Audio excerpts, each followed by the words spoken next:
Well, if the current New South Wales election has made you despair for the state of our political parties, you are not alone.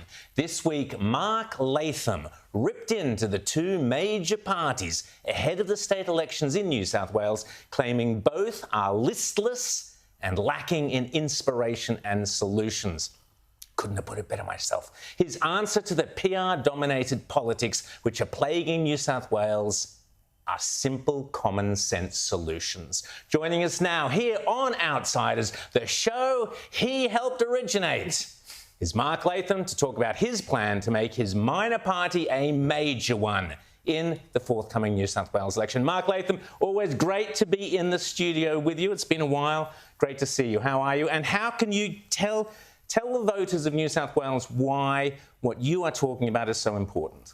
Well, we're there to shake up the major two parties that haven't got solutions. I get a lot of feedback from the public. Look, those two old parties, Labor and Liberal, have been around forever. They've had a lock on government and votes for a long time. Isn't it good to have a third-party competition to disrupt them, to keep them honest? You know, whatever your motivation is, it is time to say they've failed in a lot of basic areas. New South Wales has the fastest falling school academic results in the world. We need to turn that around. And most particularly, there's an official forecast now from AEMO of blackouts in New South Wales. So the Matt Kean green energy plan has been a disaster. The prices have gone through the roof because we're spending tens of billions of dollars on this thing, rewiring the nation, hooking up solar farms and wind farms that don't operate around the clock in the western part of New South Wales into the grid. These transmission wires and corridors are wrecking agricultural land. They're hugely expensive, tens of billions of dollars being spent on them.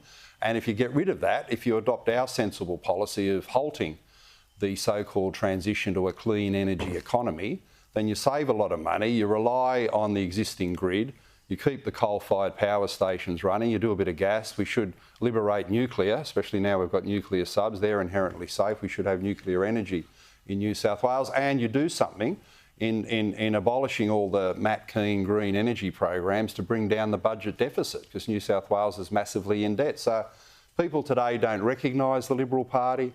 They don't see the party of John Howard or Costello or Nick Greiner anymore. And I've got to say, One Nation is filling that gap. Also, a lot of disillusioned Labor voters. We're filling that gap and doing quite well. Rita. You mentioned Matt Kean several times there, but Dominic Perrottet is the Premier. He is a Conservative. He's a devout Catholic.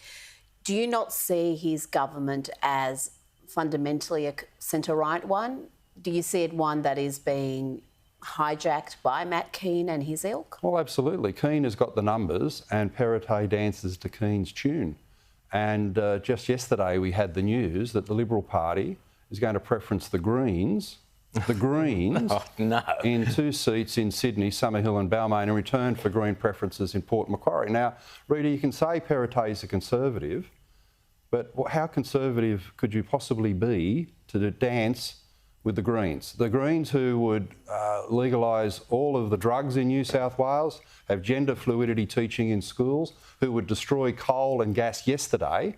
I mean, Perrottet is a fake Conservative. And when he got that other deal going with the inner-city independent Green Alex Greenwich, the Greenwich-Perrottet Minns deal, that on transgender it'll be illegal for a parent to sit down with a 13-year-old girl wanting to be a boy and say, hang on, do you think we should take a few steps back? Can we talk to a counsellor? We can talk to our religious advisor.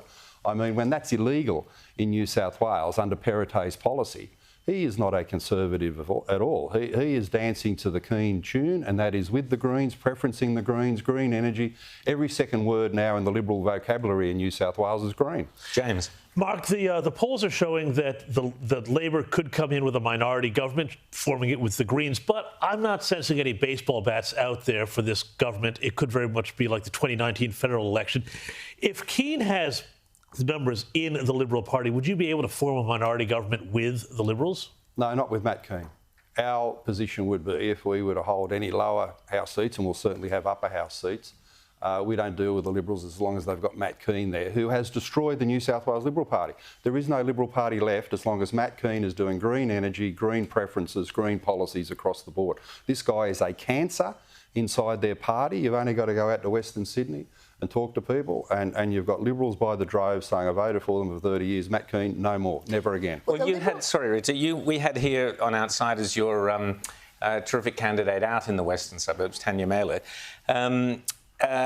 she was very much of the opinion that out in the western suburbs, the entire woke agenda is a disaster. You're standing very much as the anti-woke candidate. Unsurprisingly, this show is the anti-woke show, the leading anti-show We're the medicine. show in Australia, if not the world. So tell us about how critical anti-wokeness is to the real Australians out there in the suburbs, in the rural and regional areas. Well, people have got basic priorities, as they should have, to get a good education for their children, to have affordable power bills, to keep the lights on in New South Wales. This forecast of blackouts is an absolute social and economic disaster. So for those priorities, things like the indulgence of degendered pronouns, political correctness, language control, you can't say certain things, you can't think certain things. People just want to get on with their lives free of all the restrictions that we've had under this government. I mean, people look back on the COVID period, I think, and say it was a massive overreaction. We want our personal freedoms. And what's the point of being a reasonably well-educated, sensible adult in modern Australia if you haven't got the freedom to think what you want to think, say what you want to say and do what you want to do? And the major parties are into this agenda of trying to control everyone. A bit of freedom right now is a very, very good thing. Now, there was some internal polling the Liberals had some weeks ago showing that One Nation was going to do very well in those western suburbs. What is your prediction for what you're going to get there? How many seats would you see as achievable? Well, you know, it's up to the voters.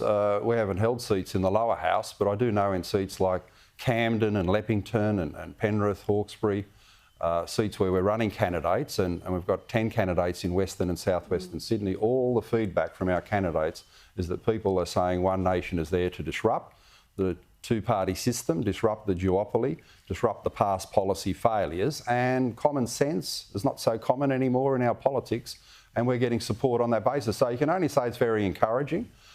We've had 4 years in the Parliament with my colleague Rod Roberts where we said, look, realistically, a lot of people say we like the One Nation message, but can you guys be stable and methodical? And we've been that for 4 years. We've contributed a lot to the parliamentary agenda, and we've got policies going forward to do the same. So I think we're a pretty good bet, particularly in the upper house as an insurance policy against a Labor Green government in the lower house that will have all those radical policies. Indeed. So, Mark, on a practical level then, beyond just being a spoiler vote and a protest vote against the woke agenda and all of that nonsense, what would be some practical policies that you would be pushing for in the Parliament, either the lower or upper house, however you do on Saturday? Well, 4 things really. Turn around the failing school results, keep the lights on, bring down the power bills in New South Wales and abolish the whole woke agenda. James, inside the New South Wales Public Service, you wouldn't believe the crazy things they've got to do. They've got to do knowledge of the country, they've got to cut a rainbow cake, they've got to go on unconscious bias training. I know it's funny at one level. Yeah. People tell me who work for the government, I just want to go there and do my job. But they find Bruce Pascoe Book Club is another one. I mean, I've got a list of 20 or 30 woke, nonsense, insane things that they've got to do inside the public service. And I always joke, and it's only half a joke, that by 4:30 they've cleared all the woke stuff and they can do half an hour of real work for the people of New South Wales. So that's another big one to address as well, along with, of course, the budget deficit. I knew we forgot the rainbow cake. I thought, Rita, you were going to bring the rainbow cake in, especially for Mark. You know, there we. So, just last question, Mark. What would New South Wales look like if you have your most successful result on Saturday? Well, more to the centre of mainstream traditional policy approaches. I mean, the great paradox of Australian politics is that in the 90s, which was a golden era from Hawke, Howard, Costello, we'd worked out a policy settlement without woke, without climate change hysteria, without green energy, without job destruction. We'd worked out a policy settlement that was great for Australia, relatively. You know, it wasn't perfect, but it was pretty damn good.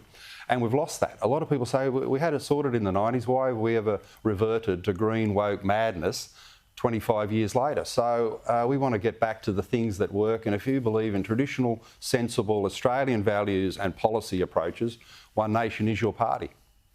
Mark Latham, head of One Nation in New South Wales. You've certainly had an incredibly impressive 4 years to date. Good luck on Saturday. My greatest achievement, Rowan, is this show and the miracle that 6 years later you're still here. I know, Mark. I haven't copied my mentor. What can I say? Fantastic. Mark Latham, as always, outsiders love him. Let's see how it goes at the polls next Saturday.